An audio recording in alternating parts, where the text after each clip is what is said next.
Dando continuidade aos nossos estudos sobre o texto escrito, hoje vamos ver sobre o texto dissertativo argumentativo. Para começar a pensar no assunto, vamos analisar o nome. Dissertativo se refere à exposição de um assunto, e argumentativo é você trazer argumentos plausíveis para reforçar e reafirmar o assunto que você está debatendo. Isso quer dizer que, por mais que um texto dissertativo argumentativo tenha a sua opinião, ela não pode ser baseada em coisas como porque eu quero ou porque eu acho que é assim.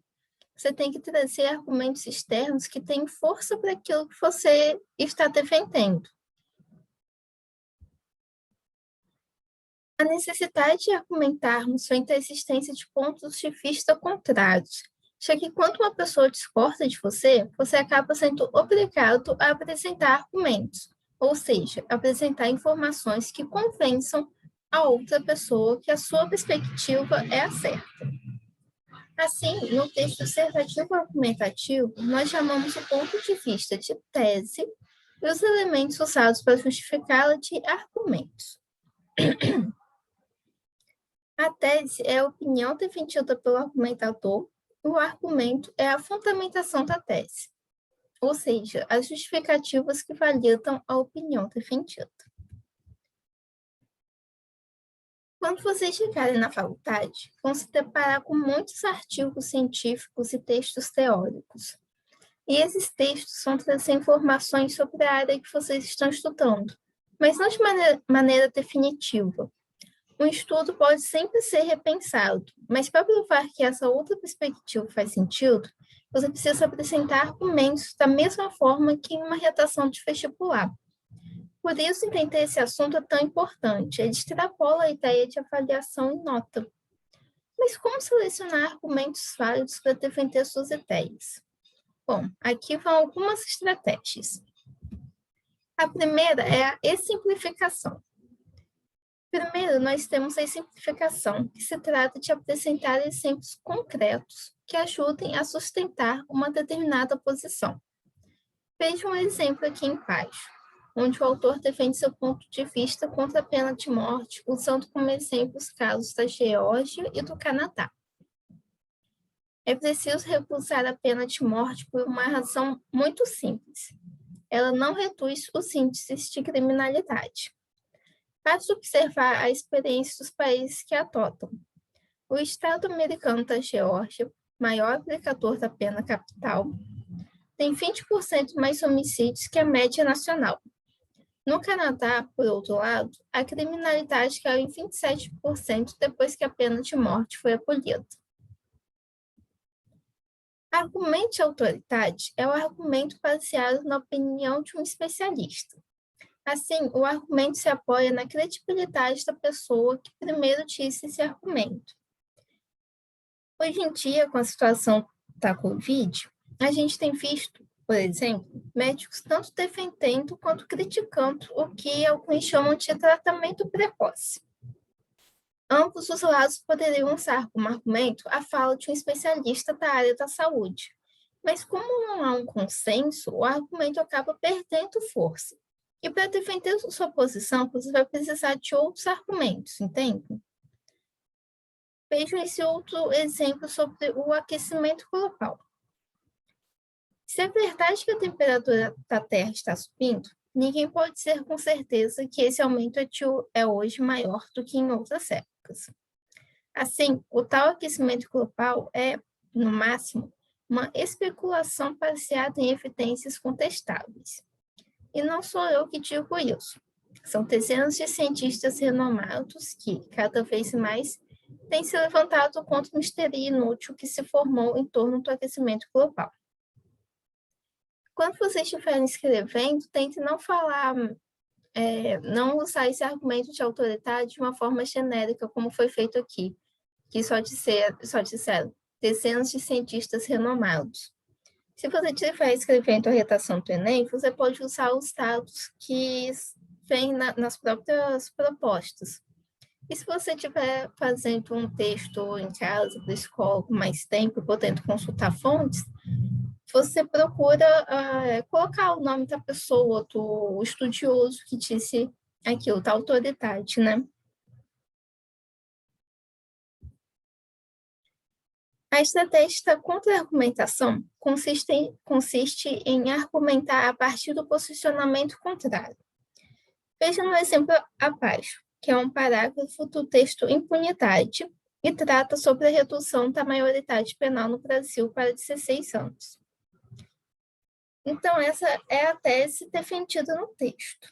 Mas no trecho abaixo, o autor desconstrói a opinião contrária, trazendo ela para o texto e fazendo questionamento, para então combatê-la. Alguns doutrinadores defendem que reduzir a maioridade penal seria inconstitucional, já que o artigo 60, parágrafo 4º da Constituição Federal proíbe emendas que venham a abolir direitos e garantias individuais. Ora, temos dois fatores a explanar quanto a este assunto. O primeiro é, o que é inconstitucional?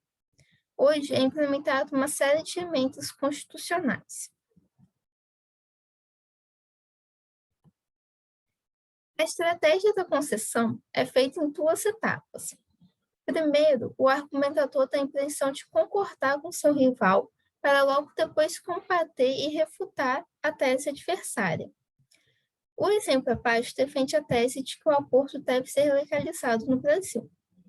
Usando a estratégia da concessão, primeiro o autor parece se inclinar contra a legalização do aborto. A gente percebe isso no uso da expressão "é verdade", mas, que está até marcado aqui, né? Mas logo em seguida ele levanta o questionamento. Mas por que, então, o mesmo raciocínio? Assim, ele passa a contestar o ponto anteriormente apresentado. Muitos dizem que o aborto é uma forma de assassinato e que a vida deve ser preservada. É verdade. Mas por que, então, o mesmo raciocínio não deve valer para preservar a vida das milhares de gestantes que acorrem todos os anos a clínicas clandestinas cujos procedimentos cirúrgicos não raro resultam em morte? A redução ao absurdo consiste em explorar até o limite todas as consequências de um argumento rival, com o objetivo de demonstrar sua inconsistência.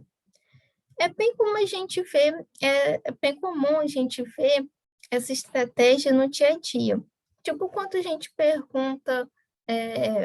alguma coisa para a mãe, justifica que é porque os amigos vão fazer, e ela pergunta se os amigos pularam de uma ponte, você também vai. É um exemplo absurdo contra o argumento de fazer ou ter algo porque os seus amigos também fazem ou têm aquilo.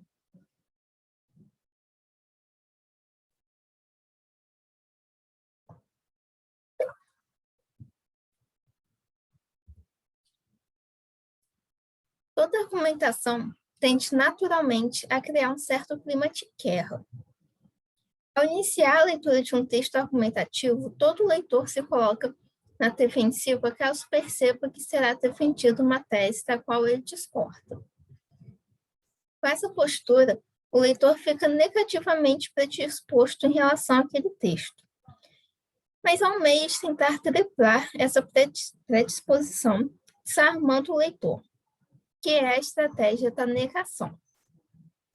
Esse recurso consiste na estratégia de negar que se vá defender a posição a favor da qual, de fato, se pretende argumentar. Por exemplo, imagine que o representante de uma igreja vá proferir uma palestra na qual ele tem a intenção de condenar um projeto de legalização do aborto.